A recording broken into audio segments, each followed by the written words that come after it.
जो रोजगार को लाएंगे उसको हम वोट देंगे। है कि राम को लाए हैं, राम को वो लाए हैं कि राम उनको लाए हैं। ताहिर अंसारी जी पहले उग्रवादी थे, अब वो समाजवादी हो गए हैं और राजा जी के संरक्षण में आ गए हैं। बढ़िया से रहेंगे, हाथ गोड़ समेट के तो सम्मान मिलेगा और नहीं वहीं पहुंचा दिया जाएगा जिस प्लेटफार्म पर परिवर्तन का लहर है। मोदी जी देश में प्राइम मिनिस्टर नहीं बनेगी, इनकी सरकार नहीं बनेगी। प्रधानमंत्री जी हमारे डाल्टनगंज में आए, 5 साल पहले उन्होंने मंडल डैम का शिलान्यास करके गया, लेकिन इस बार एक शब्द नहीं बोले कि 5 साल में मंडल डैम का क्या हुआ, मंडल डैम कहाँ गया। नमस्कार दोस्तों, मैं ज्वाला कमलापुरी और आज हम चुनावी मुद्दा पर चर्चा करने के लिए श्री बंशीधर नगर में आए हुए हैं। यहाँ पर कुछ लोग चाय दुकान पर बैठे हुए थे, यहाँ पर हम आए हुए हैं और कुछ लोगों से मिलकर जानते हैं। क्या बोलिए, क्या नाम है आपका? कमलेश मेहता। क्या इस बार क्या चुनाव के मुद्दे क्या हैं? चुनाव के मुद्दे है बेरोजगारी का। अच्छा, यहाँ पे प्रधानमंत्री जी हमारे डाल्टनगंज में आए, 5 साल पहले उन्होंने मंडल डैम का शिलान्यास करके गया, लेकिन इस बार एक शब्द नहीं बोले कि 5 साल में मंडल डैम का क्या हुआ, मंडल डैम कहाँ गया। सिर्फ हिंदू मुस्लिम का मुद्दा के बात करते हैं, इसलिए इस बार यहाँ की युवा बेरोजगारी पर इनके विरोध में वोट दे रहा। और बताइए कुछ। इस बार कहे बिना उनका मुद्दा जो है हिंदू मुस्लिम का है, यहाँ बेरोजगारी पर जनता यहाँ के त्रस्त है, इसलिए इस पर भाजपा के विरोध में इस बार कुछ लोग तो बोल रहे हैं कि अब की बार 10 लाख पार का नारा दे रहे हैं। अरे बोलने वाला बोलने में, नीतीश कुमार तो 400 के 4000 बोल रहे हैं, उन लोग के बोलने दीजिए।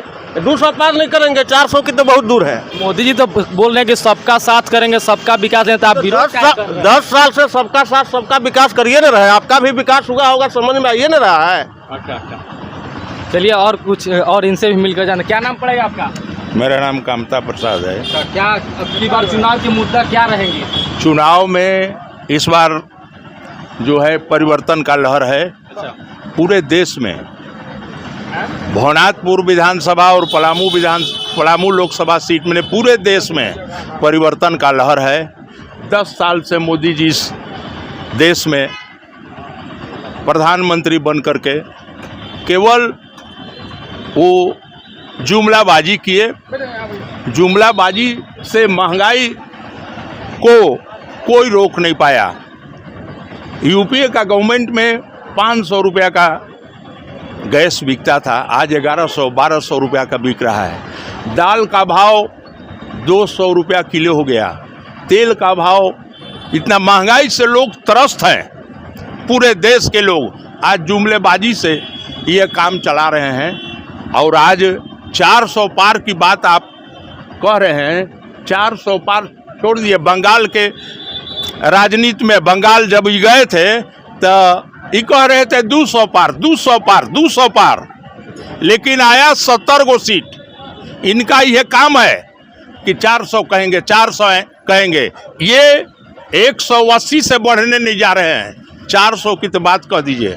अब इनका अबर बार परिवर्तन का लहर है। मोदी जी देश में प्राइम मिनिस्टर नहीं बनेगी, इनकी सरकार नहीं बनेगी। ये आप वो तो बोल रहे हैं कि हम किसानों को सम्मान के लिए हर साल 6000 रुपया दे रहे हैं और बीमा भी कराए हुए हैं।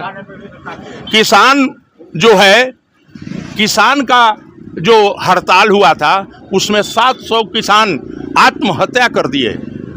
किसान के ही कहे थे कि दुगना हम आमदनी को बढ़ाएंगे, आज तक दुगना आमदनी नहीं बढ़ा। यहाँ तक कि पूरे देश में 22 आदमी के बीच में 18 लाख करोड़ रुपया लोन को माफ कर दिए। और हमारे यहाँ किसान जो 20,000 25,000 रुपया ले करके कृषि विभाग से जो किसान क्रेडिट कहते हैं उसमें माफ नहीं किया हमारा सरकार। हेमंत जी की सरकार 50,000 रुपया माफ किया। माफ करने के बाद अभी घोषणा किए हैं 1 लाख रुपया माफ करने के लिए, उसमें भी अड़ंगा लगाए। जो गरीब के पास, जो किसान के पास अगर पैसा है रहता तो लोन नहीं लेता। ये जान लीजिए। चलिए और हम आगे मिलकर इनसे जानते हैं। क्या नाम है आपका? प्रताप जायसवाल। क्या इस बार की क्या चुनावी मुद्दा है? चुनावी मुद्दा बहुत बढ़िया है। पूरे देश में स्थिति बीजेपी का अच्छा है। और जो जुमलाबाजी बोल रहे हैं हमारे विरोधी दल के नेता, उनसे आपको पूछना चाहिए था कि आवास लिए कि नहीं लिए, अनाज लेते हैं कि नहीं लेते हैं, किसान निधि उठाते हैं कि नहीं उठाते हैं, उसके बाद भी जुमलाबाजी बोलते हैं। समझ में नहीं आता है। देश के जनता उनके साथ है और 400 पार के जो प्रधानमंत्री जी नारा दिए हैं उसमें एक सीट कम नहीं होगा। तेजस्वी जी आए थे तो बोल रहे थे कि 2 करोड़ रोजगार देने की बात कही थी, 15-15 लाख खाता में देने की बात कहे थे। तेजस्वी जी तो अपन दर्द से परेशान है, एक तरफ पिताजी के दर्द, एक तरफ अपना दर्द। वो पूरे अपने बहन को तो बहनोई को तो अपने भाई को चुनाव लड़ा रहे हैं। वो तो परिवारवादी पार्टी है। परिवारवादी पार्टी के बारे में हम क्या बताएं? जो अपने परिवार के बारे में सोचता है, जो लूट के बैठा हुआ है, मुकदमा बेल पर है, हेमंत सोरेन जी जेल में हैं, अभी केजरीवाल जी बेल पर आए हैं, वो पार्टी के बारे में हमको क्या बताना है? भारतीय जनता पार्टी के नरेंद्र मोदी के सरकार में एक भी आदमी आरोपित नहीं हुआ।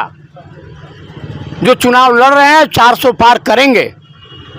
तो अब की बार बेरोजगारी पर कुछ नहीं बात चल रहा है, पलायन पर कुछ नहीं चल रहा। अभी मोदी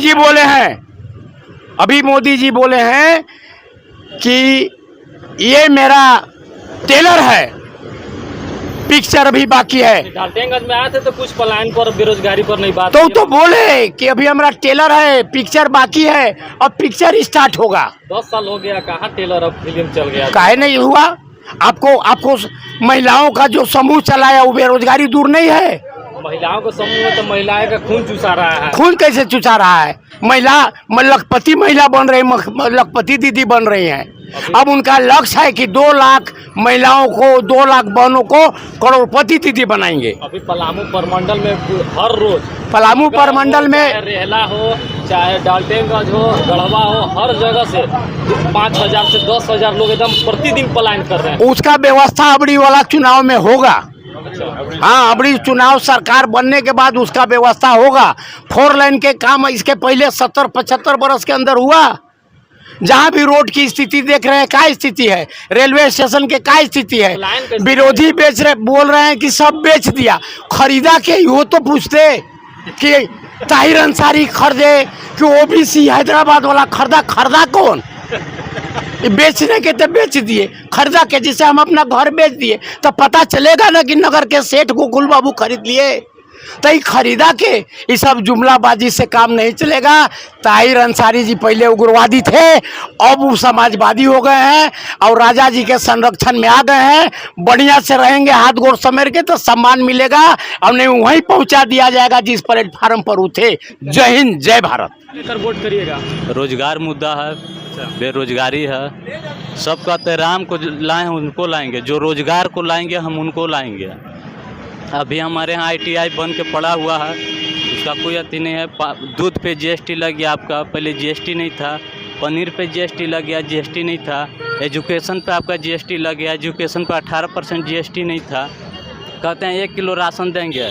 अरे इंडिया को ऐसा डेवलप बनाई है कि 5 किलो राशन के लिए लाइन में लगना ना पड़े। कंपेयर पाकिस्तान से करते हैं, चीन रूस से कंपेयर कीजिए, अमेरिका से कंपेयर कीजिए।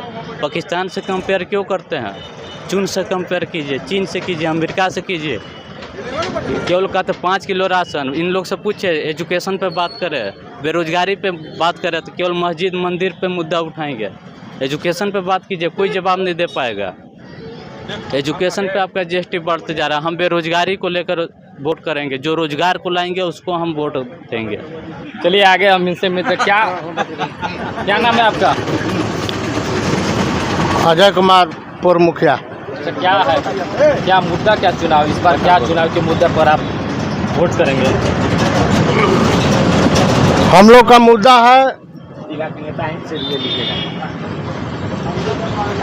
कि जितना भी हम लोग OBC हैं, हमारे झारखंड सरकार ने 27% पास करके भेजा केंद्र सरकार में। अब केंद्र सरकार ने इसका समर्थन नहीं किया, इसलिए हम लोग उन केंद्र सरकार के विरोध में हैं।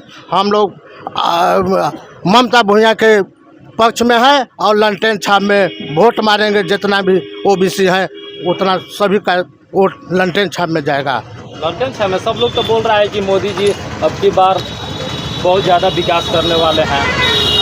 मोदी जी का कोई विकास करने का कोई मुद्दा नहीं रह गया। राम मंदिर बना दिया है। लोगों वो तो कहते हैं कि राम को लाए हैं, राम को वो लाए हैं कि राम उनको लाए हैं।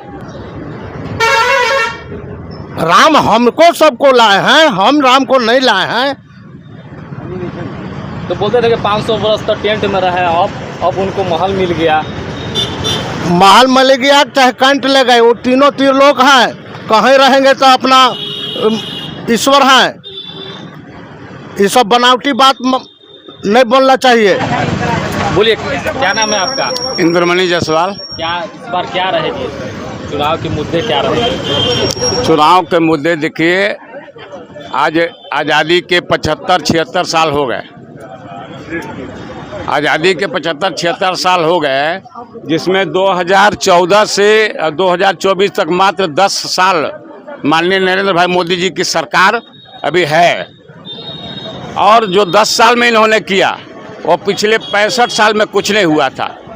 आज अभी कांग्रेस के जो चट्टे बट्टे जो ये आपको जेएमएम और ठीक है लोग हैं, ये सब कहते हैं कि अगर मोदिया जीत जताओ तो 20 साल चुनाव नहीं होता, और मोदिया जीत जताओ तो आपको आरक्षण ख़त्म कर देगा।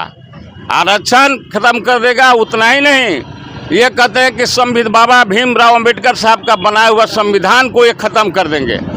आपको सोचने का ज़रूरत है कि जानते हैं आज मोदी जी का लेके चल रहे हैं कि सबका साथ, सबका विकास, सबका विश्वास और सबका प्रयास, और इसी के तहत मोदी जी के स्लोगन है कि 400 पार। अगर 400 पार भारतीय जनता पार्टी निश्चित रूप से करेगी, और करेगी तो आरक्षण खत्म नहीं करेगी, करेगी तो संविधान खत्म नहीं करेंगे, वो करेंगे जो पाकिस्तान पीओके जो अपना मुकुट रखे हुए हैं ना हिंदुस्तान का पीओके, उसको समाप्त करेंगे। ये भूमि जो है, ये भूमि जो है आपका किसका है?